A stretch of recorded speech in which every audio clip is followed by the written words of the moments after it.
தேர்வு எழுதி கொண்டிருக்கும் மாணவர்களுக்கு அழகாக தேர்வு எழுதி முடிக்கணும்.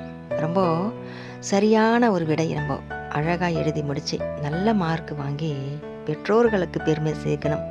நம்ம 4 பேர் மதிக்கிற மாதிரி நம்ம ஆசிரியர்கள் நம்மளை பாராட்டக்கூடிய அளவுக்கு நம்ம நல்ல மார்க் வாங்கணும்னு சொல்லிட்டு நிறைய மாணவர்கள் இன்றைக்கி ரொம்ப உன்னதமாக ரொம்ப யோசித்து ரொம்ப நுணுக்கமான ஒரு விஷயத்தை எல்லாம் யோசித்து ரொம்ப அழகாக படித்து ஆசிரியர்கள் சொல்கிறதெல்லாம் மனசில் வச்சு இன்றைக்கி தேர்வு எழுதிட்டுருப்பாங்க நிறைய மாணவர்கள்.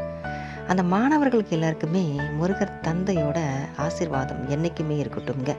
ரொம்ப அற்புதமான ஒரு வாழ்க்கையை கொடுப்பாருங்க முருகர் தந்தை. உண்மையாக நம்ம இன்றைக்கி எழுதும் போது ரொம்ப படித்து மனம் தெளிஞ்சு ரொம்ப புரிஞ்சு பெற்றோர்களை மதித்து நம்ம இன்றைக்கி படித்து ஒரு நல்ல நிலைமைக்கு வரணும். நம்ம ஒரு ஆளாகி முன்னாடி நிற்கணும். 4 பேர் முன்னாடி நம்ம ஒரு ஆளாகி நின்று நிறைய பேருக்கு நம்ம உதவி செய்யணும். நம்மளுடைய படிப்பால் நிறைய இந்த உலகத்துக்கு நிறைய விஷயங்கள் நல்லது விஷயங்கள் கொண்டு வரணும் அப்படி சொல்லிட்டு நிறைய மாணவர்கள் இன்றைக்கி தேர்வு எழுதிக்கிட்டு இருப்பாங்க.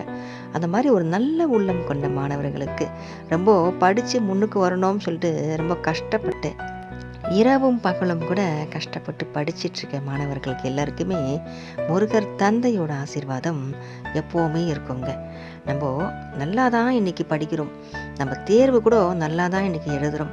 நமக்கு நல்ல மார்க் வந்தாலும் அது சந்தோஷம்தான். மார்க்கு கொஞ்சம் குறைஞ்சி போனாலும் நம்ம அதில் மனம் தளர விட்டுறக்கூடாது.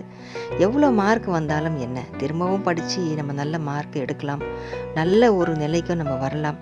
அவங்கள மாதிரி இருக்கணும் இவங்கள மாதிரி இருக்கணும்னு கிடையாது. நம்ம என்ன பண்ண போகிறோம், நம்ம மனசில் என்ன இருக்கோ அதை நம்ம நினச்சி ரொம்ப சந்தோஷமாக நம்ம தேர்வு எழுதுவோம். கடவுளோட ஆசீர்வாதத்தோடு இன்றைக்கி நம்ம உண்மையாக ஒரு தேர்வை எழுதுகிறோம். நல்லா படித்து புரிஞ்சு தெரிஞ்சு ஆசிரியர்களோட ஆசீர்வாதம் மட்டும் இல்லைங்க, நம்ம பெற்றோர்களோட ஆசீர்வாதம் மட்டும் இல்லை, இன்னும் எத்தனையோ நல்ல உள்ளங்கள் எல்லாம் இந்த பூமியில் வாழ்ந்துட்டு போயிருக்காங்க. அவங்களுடைய முன்னோர்கள் நிறைய பேர் இன்றைக்கி இருப்பாங்க. மகான்கள், சித்தர்கள், ஞானிகள், நிறைய படித்தவருங்க, பட்டதாரிகள் நிறைய பேர் இருக்காங்க. நம்ம அப்துல் கலாம் ஐயா அவங்கள மாதிரிலாம் நிறைய பேர் கஷ்டப்பட்டு படித்து முன்னுக்கு ஒரு முன்னுதாரணமாக வாழ்ந்துட்டு போனாங்க. அவருடைய ஆசீர்வாதமும் இந்த தேர்வு எழுதிட்டுருக்க மாணவர்களுக்கு நிச்சயமாக அந்த ஆசீர்வாதம் நிச்சயமாக சேரும். முருகன் அருளும் கூட இருக்கும். முருகன் அருளால் எல்லாமே வெற்றி பெறுவோம். அற்புதமாக தேர்வு எழுதி எல்லாரும் நல்ல மார்க் வாங்கி அழகான ஒரு அடுத்த ஒரு வகுப்புக்கு போகிறதுக்கு முருகனுடைய அருளோட என்னுடைய வாழ்த்துக்களும் உங்களுக்கு சேரட்டுங்க. வெற்றிவேல் முருகனுக்கு அரோகரா.